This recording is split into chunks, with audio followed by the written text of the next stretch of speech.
Wasn't Labour the party of indiscipline and the Halay Kasay? Wasn't this the same party responsible for nearly destroying cash trees in the Plywood City incident before fracturing into the SLP and PLP factions? Isn't this the same party that after 1992 was divided into New Labour, Old Labour, the Odlum faction and the Concerned Citizens Coalition? I believe that we are using the 1979-82 period as been that's characterizing the Labour Party. That's what it was. But do not forget that the Labour Party started in 1950 and it had a very harmonious history until we came to around 1979 and thereabout, because there are ambitions, I think, that went out of control. The shadow and curse of the ill-fated 1979-82 Labour government dogged the party for decades.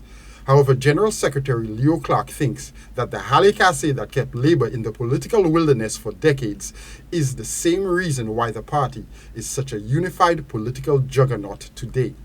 Following that, I think that very experience has worked for the Labour Party to the extent that there is a sort of a understanding, a deeper thinking about how you build party.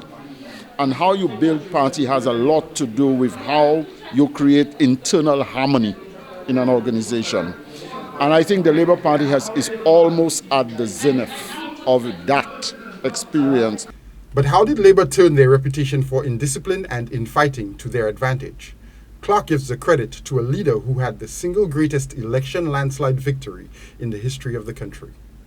We first have to go back to Kenny Anthony, because you remember before 1997, the Labour Party had virtually gone through 30 years in opposition.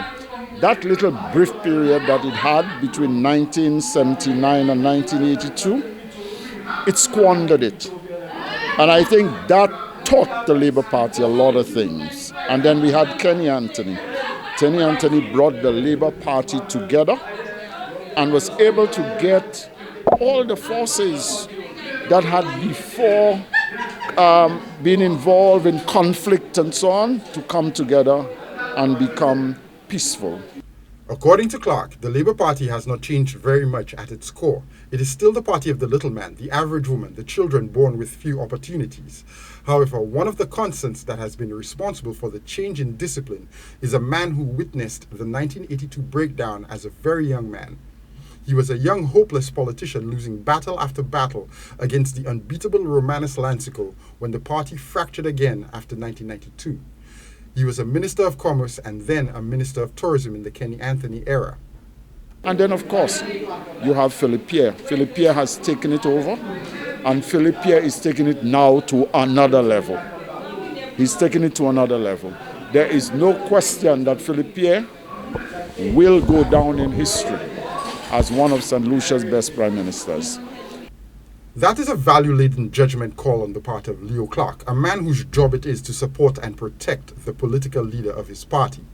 However, what is objectively true is that Saint Lucia has never had a political leader or prime minister with 3 decades of experience in using the instruments of policy, legislation, and government before being given the reins of power. Philip J. Pierre also has a successful private sector career and a social profile that defies class and economic distinctions.